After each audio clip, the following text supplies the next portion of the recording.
Shalom. Before I begin, I want to give all praise and glory to Yahweh, by Hashem Yahushai, by Hashem Rakakwadash. I want to give double honors to my teachers, the head apostles and elders of Great Millstone, and the Kazakh Shalom to the hopeful elect. The water Abba, forgive me the spirit of this lesson. Just wanted to talk about the difference between, what we do here at Great Millstone and what these other camps do. We go into the prophecies.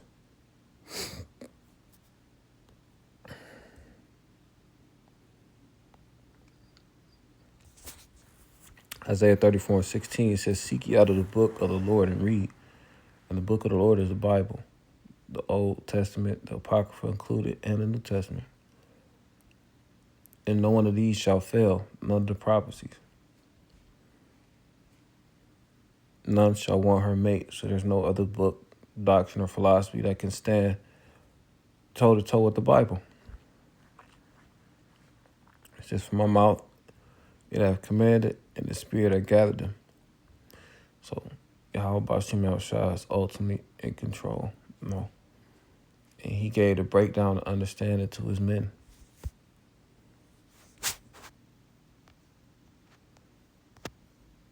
This is Sirach 24, or Ecclesiasticus 24:32. It says, "I will yet make doctrine to shine as the morning, and will send forth her light afar off." And when you go into that word doctrine, it's a set of principles, It's like the word dogma. So this sound doctrine that, the Apostle Paul was talking about in his letter to Timothy, this doctrine consists of prophecies. And what is the morning? The light that cast out the utter darkness, which would be the confusion and no understanding of the scriptures. It says, "I will yet pour out doctrine as prophecy and leave it to all ages forever." So again, that's Deuteronomy 29:29, Amos 3:7. The people are meant to understand are going to receive it, because ultimately they have the spirit of prophecy. Revelation 19:10, it says, "And I fell at his feet to worship him," him being the angel, and I is John. This all happened on the island of Patmos when he received those visions that we know today as the book of Revelations. It says, "And he said unto me, See thou do it not. I am thy fellow servant and of thy brethren," because angel means messenger. Prophets and the angelic beings are messengers, people who do the will of the Heavenly Father.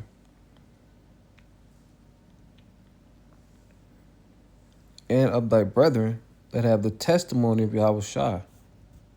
Revelation 19.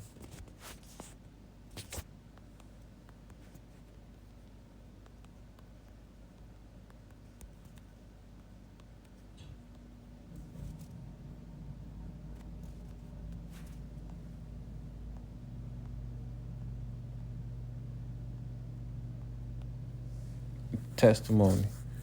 The word is martyria, where the word martyr probably comes from. Yep.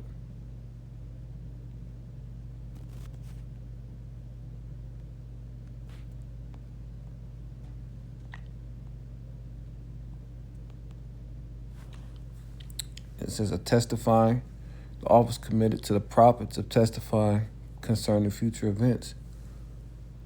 What one testifies, testimony, i.e. before a judge."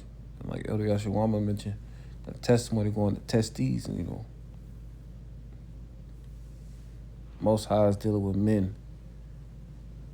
And when it comes to like a physical testimony, your word is very important, because all the man got is his word and his balls. So go back to the root word martis, witness, in a legal sense, in a historical sense, one who is a spectator of anything. In an ethical sense, those who, after his example, have proved the strength and genuineness of their faith in Yahushua Hamashiach by undergoing a violent death. Hence the word martyr. witness, literally, judiciously, or figuratively, a martyr. Martyr, record, record, witness.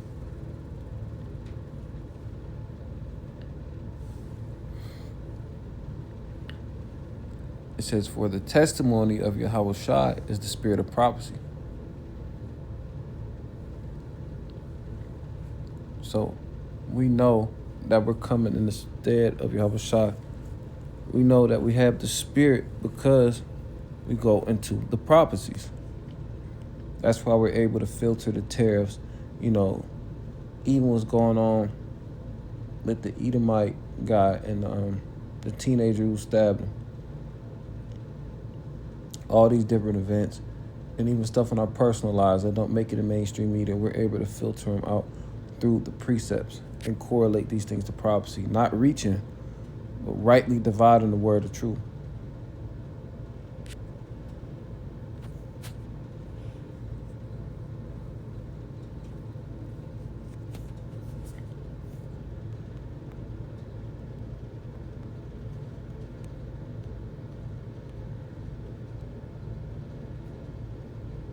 Deuteronomy 32:1, it says, give ear, O ye heavens, and I will speak, and hear, O earth, the words of my mouth. My doctrine shall drop as the rain, my speech shall distill as the dew, as the small rain upon the tender herb, and as the showers upon grass. So, again, going back into that doctrine, the words of the Lord are going to sustain us, are going to nourish us. The words of the Lord dictate our reality. And the Lord made these things known to us before they will happen. Hence, us prophesying, letting you know what things will happen before they actually happen. And then backing them up with the scriptures to ultimately give credit to Yahweh Ba'ashem Yahweh Shai.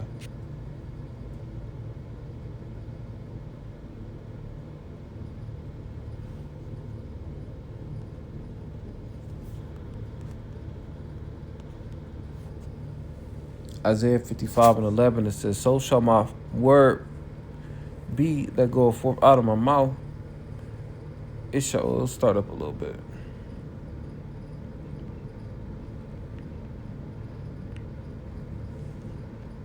Isaiah 55:8, for my thoughts are not your thoughts, neither are your ways my ways, saith the Lord. And that's plain. How about Shemel Shai reigns supreme? You know, the Heavenly Father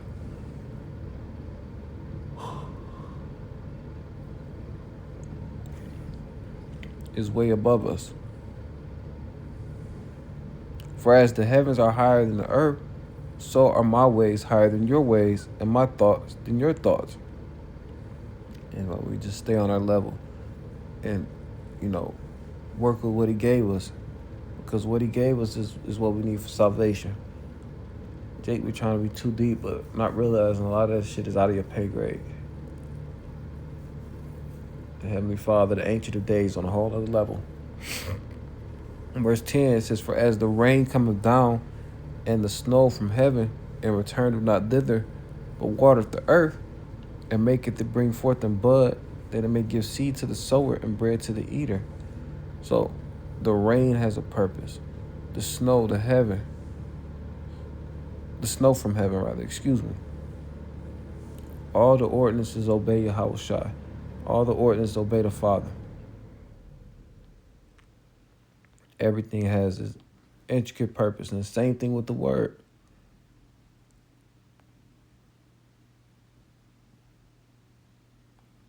Because like it said, reading the NOT, it says, the rain and snow come down from heavens and stay on the ground to water the earth. They cause the grain to grow, producing seed for the farmer and bread for the hungry. So, just like the rain, snow, and all the things Yahweh Shemel Shai ordained serves their purpose, so does his word. Verse 11, so shall my word be that goeth forth out of my mouth. It shall not return unto me void, but it shall accomplish that which I please. And it shall prosper in the thing whereto I sent it. So if Yahweh Shemel Shai said, you know, it's going to be a tiny technology mandated. That's what's going to happen. If you said it's going to be wars and rumors of wars, earthquakes, the ending of a thing and being shown and signs and effects and wonders, then that's just what it is. When the said measure is fulfilled, then that's when the prophecy will come to pass. But again, just wanted to harp on the point that that's the difference between us and the other camps. The Lord put the Spirit on our apostles, and they went out and taught. And now we've entered into their labors, and we're pushing the prophecies because one more precept. Because that's the differentiator. That's what separates us.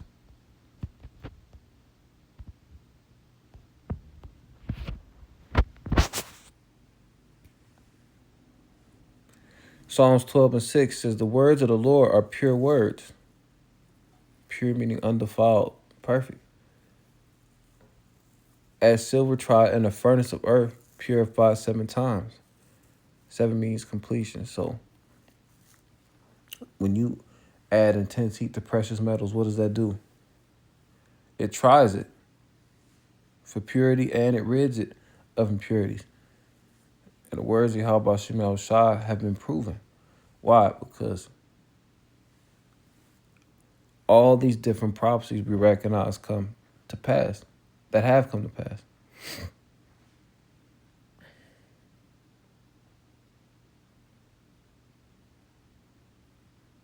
Like 70 AD, just one example. Even Esau's scientists know is geographical and geological evidence of the flood. The accounts in Exodus with Moses. A lot of the key figures in the Bible is record to them being here.